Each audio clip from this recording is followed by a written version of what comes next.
세상에서 가장 힘이 세다고 믿었던 무서운 왕, 그리고 캄캄한 방 안에서 눈물을 흘리며 기도하던 사람들 사이에 과연 어떤 일이 벌어졌을까요? 네, 로이야, 깜깜한 밤에 무사히 감옥에서 빠져나온 베드로 할아버지가 제자들이 모여 기도하고 있는 마리아의 집 대문을 똑똑 두드렸어. 그때 로데라는 이름의 어린 여자아이가 누구세요? 하고 마중을 나왔지. 그런데 문 밖에서 들리는 목소리가 베드로 할아버지인 것을 알고는 로데가 얼마나 놀랬는지 몰라. 너무 기쁜 나머지 대문을 열어주는 것도 깜빡 잊어버리고 집 안으로 우다다 달려들어가 소리쳤단다.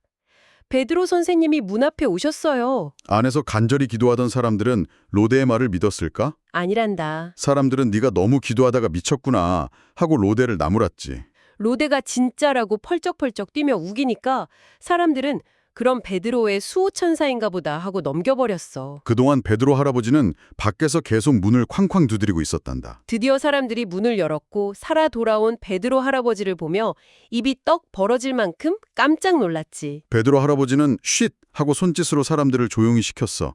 그리고 주님이 어떻게 천사를 보내어 감옥에서 자기를 이끌어내셨는지 아주 생생하게 이야기해 주었지. 이 기쁜 소식을 야보보와 다른 형제들에게도 꼭 알려주세요 하고 당부한 뒤에 베드로 할아버지는 안전한 다른 곳으로 훌쩍 떠났단다. 다음 날 아침이 밝자 감옥은 그야말로 난리가 났어. 철통같이 지키던 군인들은 베드로가 온데간데 없이 사라진 것을 보고 얼굴이 하얗게 질렸지. 화가 잔뜩 난 헤로드 왕은 파수꾼들을 신문하고 모조리 죽여버린 뒤에 유대를 떠나 가이사랴라는 곳으로 가버렸단다. 가이사랴에 간 헤로드 왕은 두로와 시돈 사람들에게 몹시 화가 나 있었어. 하지만 그 사람들은 헤롯의 나라에서 먹을 것을 구해야 했기 때문에 헤롯에게 잘 보이려고 아부를 떨며 화해를 부탁했지. 약속한 날 헤롯은 눈이 부시게 번쩍거리는 멋진 왕복을 입고 왕좌에 앉아 거드름을 피우며 연설을 시작했어.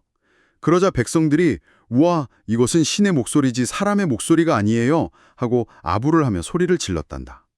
조야, 그때 아주 무서운 일이 일어났어. 헤롯은 자기가 진짜 신이라도 된 것처럼 교만해져서 하나님께 영광을 돌리지 않았단다. 그러자 주님의 천사가 교만한 헤롯을 곧바로 쳤고 그는 몸속에서 벌레가 생겨 끔찍하게 죽고 말았어. 예수님을 믿는 사람들을 괴롭히고 자기가 최고인 줄 알았던 무서운 왕의 비참한 최후였지. 하지만 헤롯이 아무리 방해해도 하나님의 말씀은 멈추지 않고 점점 더 멀리 퍼져나갔어. 예수님을 믿는 사람들은 매일매일 더 많아졌단다. 구제하는 착한 일을 모두 마친 바나바와 사울은 마가라고 하는 요한을 데리고 예루살렘에서 안디옥으로 무사히 돌아왔어. 와, 진짜 대문 열어주는 것도 깜빡 잊고 집 안으로 우다다 달려갈 정도라니 그 로데가 얼마나 기뻤는지 짐작이 가네요. 네, 정말 한편의 영화 같지 않나요? 맞아요. 다들 숨죽이고 있는 그 캄캄한 밤에 똑똑하고 문 두드리는 소리가 들린 거잖아요? 네, 그리고 그 문 너머로 들려오는 목소리를 딱 확인하고 놀라서 펄쩍펄쩍 뛰는 어린 로데의 맑은 얼굴이 막 눈에 선해요. 듣는 우리 마음까지 다 환하게 밝혀주는 그런 기분이에요. 그렇죠. 그 순수한 기쁨이 고스란히 느껴지거든요. 그런데요, 제가 진짜 궁금한 건 따로 있어요. 어떤 부분인가요? 방 안에서 어른들은 밤새도록 막 땀을 흘리면서 간절히 기도하고 있었잖아요. 네네, 다 같이 마음을 모아서요. 베드로 할아버지를 무사히 살려달라고 그렇게 기도해놓고서 정작 로데가 베드로 선생님이 오셨어요 하니까 왜 안 믿었을까요? 오히려 네가 미쳤구나 하고 혼내기까지 했으니까요. 진짜 이상하잖아요. 아니 자기가 직접 기도해놓고 왜 응답을 안 믿냐는 거죠. 그게 어른들 입장에서 그날 밤 분위기를 천천히 한번 상상해보면 조금 이해가 되실 겁니다. 아, 분위기요? 네. 여러분, 당신은 예수님을 믿는 사람들에게 정말 너무너무 끔찍하고 무서운 시기였거든요. 아, 헤롯 왕 때문이죠? 맞습니다. 헤로드 왕은 이미 교회의 중요한 지도자였던 야고보 사도를 해친 직후였어요. 아, 맞다. 이미 한 분이 그렇게 돌아가셨군요. 네, 그리고 이제 베드로 사도마저 그 차갑고 캄캄한 감옥 아주 깊은 곳에 가두어 버린 거예요. 두꺼운 쇠사슬에 묶인 채로요. 그렇죠. 게다가 창과 칼을 든 그 험상궂은 군인들이 철통같이 문을 지키고 있었으니까 상식적으로 생각해보면 절대로 살아서 나올 수 없는 상황이었던 거죠. 듣기만 해도 막 몸이 부르르 떨릴 만큼 무서운 상황이네요. 제자들도 마리아의 집에 모여서 기도를 하긴 했지만 속으로는 다들 덜덜 떨고 있었을 거예요. 내일 아침이면 베드로 사도도 돌아가시면 어떡하지? 뭐 이런 걱정이었겠네요. 이 집대문을 부수고 들어와서 우리까지 다 잡아가면 어떡하지? 하는 두려움도 컸을 겁니다. 아, 그러니까 깜깜한 밤에 밖에서 조그만 소리만 나도 가슴이 막 철렁 내려앉았겠네요. 그래서 문 두드리는 소리가 났을 때 어른들은 다들 너무 놀라서 굳어버렸고 오히려 어린 로데 혼자 마중을 나갔던 것일지도 몰라요. 그렇겠네요. 어른들은 겁나서 선뜻 못 나간 걸 수도 있겠어요. 네, 근데 여기서 우리가 꼭 짚고 넘어가야 할 아주 중요한 사실이 있습니다. 어떤 거죠? 용기라는 건 두려움이 전혀 없는 완벽한 상태가 아니라는 거예요. 두려움이 없는 게 아니다. 네, 너무너무 무섭고 막 도망치고 싶고 다리가 후들거리지만 그래도 엎드려서 하나님께 도와달라고 기도하는 것. 그게 진짜 용기이자 믿음이거든요. 아, 무섭지만 그래도 기도의 자리를 지켰다는 게 대단하네요, 정말. 제자들은 그 엄청난 두려움 속에서도 흩어지지 않고 함께 모여서 기도를 드렸던 겁니다. 그런데 막상 응답을 딱 받았을 때는 왜 자꾸 다른 변명을 찾으려고 했을까요? 로데가 진짜라고 우기니까 이번에는 그럼 베드로의 수호천사인가 보다 하고 넘겼잖아요. 그게 바로 우리 사람들의 연약한 마음입니다. 연약한 마음이요? 네, 우리는 우리가 직접 눈으로 보고 만질 수 있는 걸 훨씬 더 크게 느끼거든요. 아, 눈에 보이는 감옥이나 군인들 같은 거요? 그렇죠. 감옥의 쇠창살은 너무 두껍고 군인들의 칼은 무섭게 날카로우니까 아무리 기도를 드렸어도 베드로가 당장 살아서 우리 눈앞에 나타날 거라는 그 진짜 기적은 상상조차 못한 거죠. 눈에 보이지 않으니까 쉽게 흔들리고 의심을 하게 되는 거군요. 맞아요. 우리 마음이 참 그렇습니다. 생각해보면 우리 어린이 친구들도 그럴 때가 종종 있을 것 같아요. 어떤 때가 있을까요? 밤에 혼자 잠자리에 누웠을 때 막 깜깜해서 무서우면 엄마 아빠가 방문 열어뒀으니까 안전해 하고 말씀해 주셔도 이불 푹 뒤집어 쓰고 덜덜 떨 때가 있잖아요. 아하, 맞아요. 딱 그런 마음이죠. 머리로는 부모님이 지켜주신다는 걸 아는데 막상 눈앞이 깜깜하니까 자꾸 의심하고 두려워지는 것처럼요. 아주 찰떡 같은 비유네요. 그런데 여러분, 이 이야기에서 정말 마음이 몽글몽글 따뜻해지는 부분은 바로 하나님의 반응입니다. 하나님이 어떻게 하셨는데요? 하나님은 제자들이 의심한다고 해서 화를 내시거나 기적을 취소하지 않으셨어요. 아, 취소하지 않으셨죠? 네. 야, 너희들 나한테 기도해놓고 왜 안 믿어? 실망이다. 하면서 베드로를 감옥으로 다시 휙 돌려보내지 않으셨단 말이에요. 와, 정말 그렇네요. 오히려 베드로 할아버지가 밖에서 문을 계속 쾅쾅 두드려게 하셨잖아요. 맞습니다. 결국 사람들이 직접 문을 열고 자기들 눈으로 확인해서 입이 떡 벌어질 때까지 밖에서 기다려주신 거예요. 와, 진짜 감동적이에요. 우리의 믿음이 조금 부족하고 때로는 의심하며 흔들릴지라도 무릎 꿇고 드린 그 진심 어린 기도를 끝까지 완벽하게 들어주시는 분이십니다. 참 좋으신 하나님 아버지의 그 다정하고 세심한 성품이 그대로 드러나는 장면이네요. 네, 정말 경이로운 일이죠. 이렇게 작은 집안에서 막 두들겨 맞을까봐 덜덜 떨면서 눈물 흘리던 연약한 사람들이 결국엔 기적을 경험하고 진짜 승리자가 되었다는 게 벅차오르는데요. 그런데 반대로 이 시간에 밖에서 자기가 세상의 진짜 왕인 줄 알고 아주 떵떵거리던 대조적인 인물이 한 명 등장합니다. 아, 헤롯 왕이요? 네, 바로 그 무서운 헤롯입니다. 여러분, 마리아의 작은 집에서 일어난 일과 헤롯 왕이 있던 장소를 한번 비교해서 상상해 보세요. 헤롯은 베드로가 사라진 걸 보고 화가 머리끝까지 나서 가이사랴로 가버렸잖아요. 맞아요. 그곳에 있는 헤롯의 왕궁은 마리아의 작은 집이랑은 아예 비교도 안 될 만큼 거대하고 으리으리했을 겁니다. 대리석 바닥이 쫙 깔려 있고 막 거대한 기둥들에 호위하는 군인들도 엄청 많았겠죠. 약속한 날에 헤롯 왕이 아주 눈이 부시게 번쩍거리는 멋진 왕복을 입고 왕좌에 앉았다고 했잖아요. 아마 금이나 은으로 장식된 옷이라서 햇빛을 딱 받을 때마다 온몸에서 막 빛이 뿜어져 나오는 것처럼 보였겠네요. 바로 그겁니다. 그리고 그 높은 자리에서 사람들을 쫙 내려다보면서 목에 힘을 빡 주고 아주 거드름을 피우면서 연설을 시작한 거죠. 그러자 가이사랴로 헤롯을 찾아왔던 그 두로와 시돈 사람들이 엄청난 환호성을 질렀어요. 우와, 이것은 신의 목소리지 사람의 목소리가 아니에요 하고요. 그런데 여기서 우리는 아주 중요한 질문을 던져봐야 합니다. 네, 어떤 질문이죠? 이 백성들이 정말로 헤롯을 막 신처럼 너무 사랑하고 존경해서 그런 칭찬을 했을까요? 에이, 이야기 앞부분 들어보면 아니잖아요. 그 사람들은 헤롯의 나라에서 먹을 것을 구해야 했기 때문에 억지로 아부를 떤 거라고 했어요. 그렇죠. 속으로는 헤롯이 얄밉고 무서워도 당장 밥을 굶지 않으려면 예쁘게 보여야 하니까 맘에도 없는 거짓말을 마구 던진 거네요. 정확하게 보셨습니다.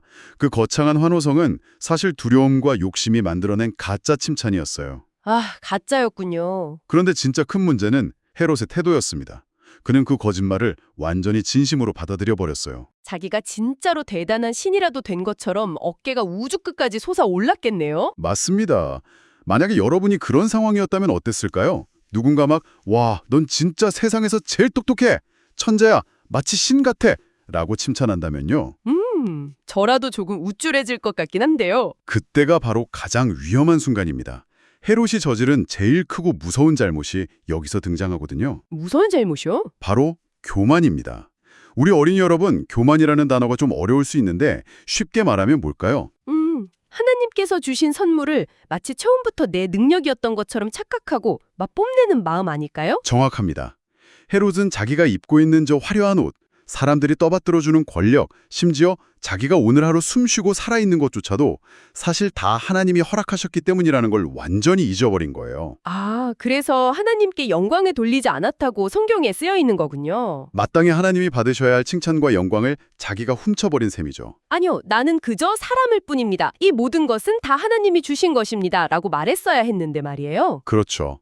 결국 그 교만했던 헤롯 왕의 최후는 너무나도 비참했습니다. 주의 천사가 치니까 몸속에서 벌레가 생겨서 끔찍하게 죽고 말았어요. 이 장면은 그저 옛날에 있었던 징그러운 이야기로 끝날 게 아닙니다. 아주 중요한 진리를 우리에게 가르쳐주고 있거든요. 어떤 진리인가요? 하나님이 이 세상을 얼마나 정확하고 공평하게 다스리시는지 보여주는 경이로운 장면입니다. 한번 상상해 보세요. 네. 칼과 창을 마구 휘두르면서 베드로를 가두고 교회를 완전히 짓밟아 버리려던 그 무시무시하고 거대한 왕이 결국엔 하나님이 만드신 아주 작고 작은 벌레 하나조차 이기지 못하고 쓰러진 겁니다. 와, 정말 하나님의 섭리가 너무 경이롭습니다. 그 번쩍이던 왕복도 수많은 호위무사들도 헤롯을 구해주지는 못했네요. 전혀 못했죠. 반면에 아무 힘도 없고 무기도 없이 작은 방에 숨어서 두려워하며 기도만 하던 제자들과 교회는 그럼 어떻게 되었나요? 바로 그게 오늘 이야기의 하이라이트입니다.